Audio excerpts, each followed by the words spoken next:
chỉ nó cứ thế trong đó nó mua cho nên kiểu kỳ tụ cá món nó ta phải ó lên nè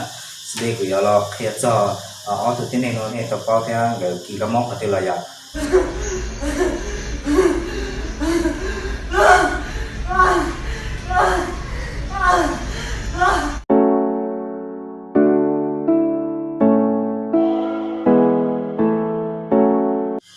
nhớ trong cái chuyện này chỉ đi lên trang mong nhớ thông tài lúc tết trong đó nó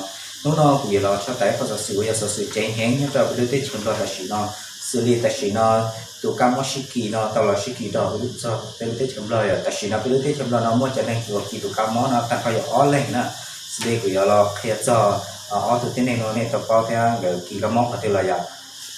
xử lý tụ thị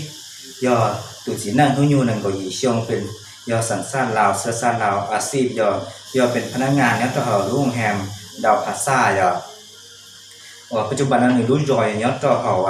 บันจัดสว่างเมืองสีโคตรบองนครหลวงจันทร์เนี่ยประวัติการเดินทางของเนื้อมั่วเนี่ยต่อนอนเมื่อวันที่เล่าลูกเป๊ะถึงดูช่องฝันเองเราเนี่ยเนี่ยต่อเดินทางต่อที่เฉลิมไทยถึงวันที่ชี้ต่อวันที่ยี่เนาะเนี่ยต่อห่วมสัมมนาเนี่ยต่อเดลูกเทคบางนานะกรุงเทพมหานครที่เฉลิมไทย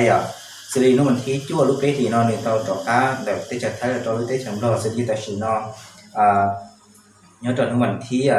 nền gạo pê đu pê hình đu xong ốp phá nền gạo nó nửa tao mua cả là do nồng thì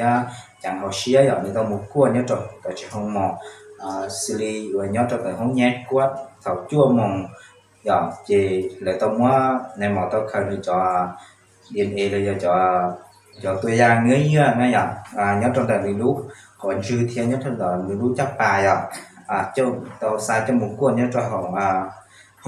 sổ vò lò để lúc xưa cầu mong bài đểเจ้าอย่าสิริผลตรวจคู่ตลอดจะเป็นผลบวกให้ตัวที่นึงน้อยมั่วเป็นพยาธิโควิดอย่า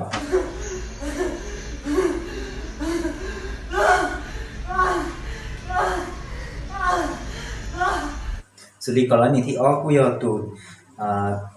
ที่นั่งไว้ตัวป้อนเนี่ยนะมนุษย์ยูนี่แต่เป็นเจ้าหญิงทรงยอสันสันลาวเสื้อสันลาวอาชีพพนักงานกระทรวงอุตสาหกรรมและการค้าอย่างปัจจุบันเราตัวที่นั่งนายกเราตีบ้านหนองบัวทองเหนือนะยอดเราลูกเมืองศรีโคตรบองนครหลวงจันทร์ประวัติการเดินทางแต่เนื้อยอวันที่หนึ่งกับจอร์อีฮินดูช่องพันธุ์เงาตอนเดินทางถึงตีลูกเมืองเจนีวาประเทศสวิตเซอร์แลนด์อย่างยอดเราวันที่หนึ่งกับชาร์ลีฮีต่อเขาความมาอบรมมีแค่เขาความทั้งหมดยาเอชเล่งหอนวันที่เก่าชี้ลูกเป้ถึงตู้ช่องพันธุ์เงาแล้วตอนเดินทางยอดจอแต่รู้เมืองเจนีวาแล้วจอของเตเชิงรออย่างเจเนื้อเต้ามั่วอาการเขาจะป่ายอดนงเทียร้อนชื่ออย่างเจนึกว่าเต้าหมูกวดยอดจอนู้วันที่เก่าเป้ลูกเป้ถึงตู้ช่องพันธุ์เงาเนาะสิริผลกวดคุยตัวแต่ตัวที่ในน้องมั่วกามองโควิดกับจั่วเนี่ยสื่อดีแล้วก็ต้องบันทึกยับแถลงข่าวยับจอนู้นนอนให้คุยกันทุกวันที่มันก็เล่ารู้ว่าเห็นดูช่องผ่านเก่าน้อยสื่อดีตัวนางนอนกับเชนังอย่าตัวที่มั่วทันทออยากเล่าเล่นสื่อดีมั่วหนึ่งตัวมั่วหนึ่งสีเท่ามั่วหนึ่งตัวคือเท่ามั่วหนึ่งตัวน้องสาวอย่างสื่อดีเท่ามั่วหนึ่งตัวในที่มั่วทันทอเล่งเลยตัวที่น้อยมั่วหนึ่งตัวจีเท่ามั่วหนึ่งสื่อดีแค่เรื่องนี้เพราะว่าแต่ชินการมองโควิดกับจ้าเราชอบไปรู้ที่เชิงดอลเลยมั่วตัวนี้ต่อหม้อนะตัวนี้ทุกน้องคุยรอช่างตอนนี้เราซื้อเป็นมาดีต่อเนื้อจอแถลงการ